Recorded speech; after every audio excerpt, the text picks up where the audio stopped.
Cantonment future ఏ విధంగా ఉంటుందని చాలా వరకు స్పెక్యులేషన్స్ ఉన్నాయి.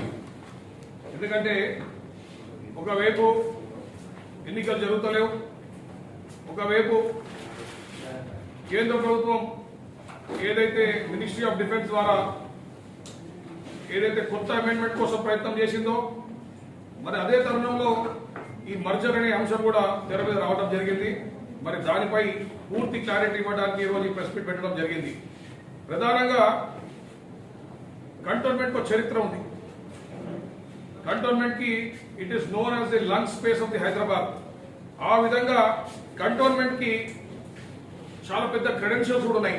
అంటే ఎంతో టాప్ స్పోర్ట్స్ పర్సనాలిటీస్ నుంచి ఈరోజు దేశం కోసం కానివ్వండి, ఇంటర్నేషనల్ స్పోర్ట్స్ పర్సన్స్ కానివ్వండి, ఒలింపియన్స్ కానివ్వండి, కంటోన్మెంట్ ప్రొడ్యూస్ చేసిన చరిత్ర మరి కంటోన్మెంట్ ఉంది. మరి అసొంటిది ఒక విషయంలో మర్జర్ అనే అంశం ఎందుకు వచ్చింది?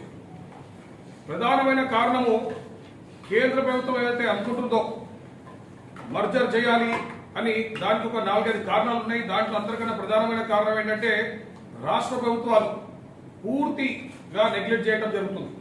అంటే ఈరోజు కేంద్రం దృష్టిలో కానీ, మా దృష్టిలో కానీ, కంటోన్మెంట్ బోర్డు దృష్టిలో కానీ రాష్ట్ర ప్రభుత్వం నుంచి సహాయ సహకారాలు శూన్యం.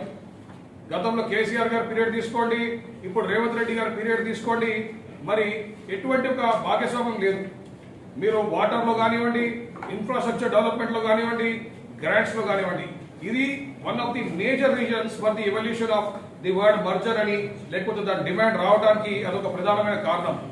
రెండో కారణము కొంతమంది వాళ్ళ వ్యక్తిగత కారణాల వల్ల దిస్ వర్డ్ మర్జర్ అని కొంతమంది బంగ్లో ఓనర్స్ యాంటిసిపేటింగ్ దట్ ఒకవేళ మర్జర్ అయితే ఈ బంగ్లోస్ ఏదైతే వాళ్ళు ఎంజాయ్ చేస్తున్నారో, వాళ్ళైతే వాడుకుంటున్నారో దాన్ని సొంతంగా వాళ్ళకే గవర్నమెంట్ ఇచ్చేస్తుందేమో అని ఒక ఊహాగానంతో దీన్ని ఒక ఆర్జం పోయడం జరిగింది.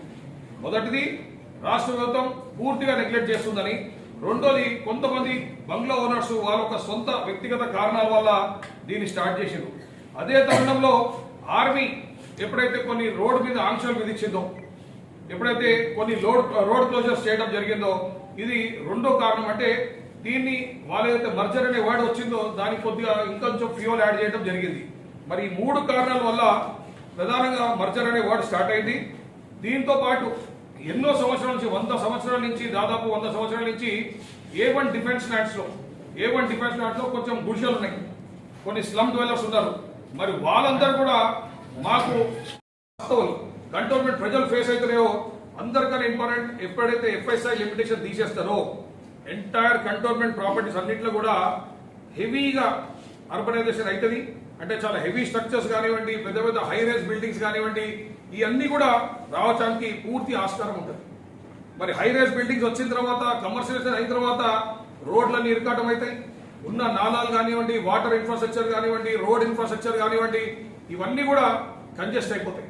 మరి చాలా అంటే కన్ను పెట్టి కంటోన్మెంట్ లో ఉన్న సర్ప్లస్ ల్యాండ్స్ బట్టి వాళ్ళు ఈ యొక్క మర్జర్ ని ప్రోత్సహించుకుంటా కొంతమంది గ్రూప్స్ తయారు చేసి, చాలా తక్కువ మంది నెగ్లిజిబుల్ గ్రూప్స్ తయారు చేసి ఈ మర్జర్ అనే కాన్సెప్ట్ స్టార్ట్ అయింది.